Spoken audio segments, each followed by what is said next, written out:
मुकदमा कर दो तो बाल बच्चों पे अगर परेशानी आती है तो माता पिता का दिल पिघल जाता है।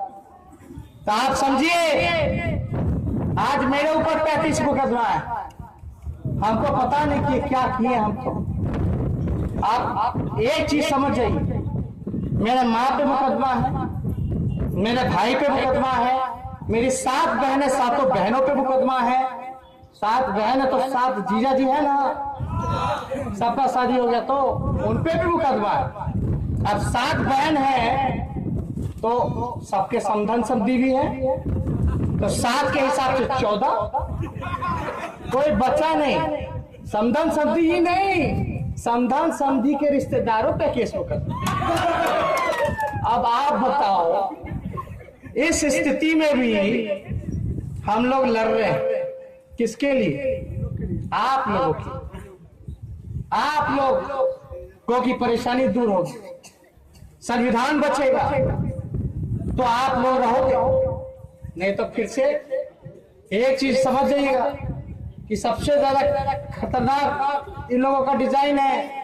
क्या इन लोग सोच रहा है? यही सोच रहा है कि मोदी जी अगर दोबारा चुनाव जीत जाएंगे उसके बाद चुनाव बंद कर। लोकतंत्र में जनता मालिक होती है और मालिक इसलिए कहा जाता है क्योंकि वो एक वोट से इधर का उधर कर सकते हैं। तो ये अधिकार आप लोगों को मिला है, अगर ये अधिकार आप लोगों से छीन लेगा तो क्या पूछेगा? तो ये चीज आप देखिएगा, ये देश मामूली चुनाव नहीं है। आज संवैधानिक संस्थानों पे लड़ाइयां आपस में हो रही है। मोदी जी अपने हिसाब से अपने राजनीति के स्वार्थ के लिए पूरे संस्थानों को बर्बाद करने में लगे हुए। और सीबीआई के पूर्व निदेशक आलोक वर्मा जी ने कहा है कि डेली मोदी जी के ऑफिस से फोन आता था, हमारे पलटू चाचा जी के ऑफिस से फोन जाता था, और छोटा मोदी जी जो सुशील जी है उनका फोन जाता था कि लालू जी को जल्दी भेज।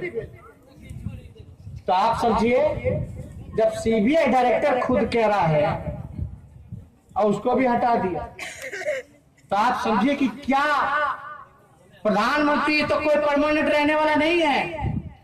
5 साल, 10 साल, 15 साल, 20 साल, हो सकता है जिंदगी भर कोई रह ले, लेकिन जिंदगी तो खत्म होती है। लेकिन संवैधानिक संस्थानें तो वही की वही रहेंगी। अगर संवैधानिक संस्थानें खत्म हो जाएंगी तो आपका देश बर्बाद होगा, कहीं न्याय नहीं मिलेगा। मान लीजिए जो सत्ता में है और चुनाव नहीं हो और उसी का चलेगा, तो उसको जिसको न्याय देना हो, अन्याय करना हो, करेगा।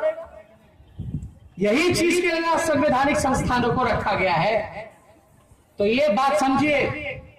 और यहां एक बात कह देते हैं, ओवर कॉन्फिडेंस में मत रहिएगा, आत्मविश्वास में।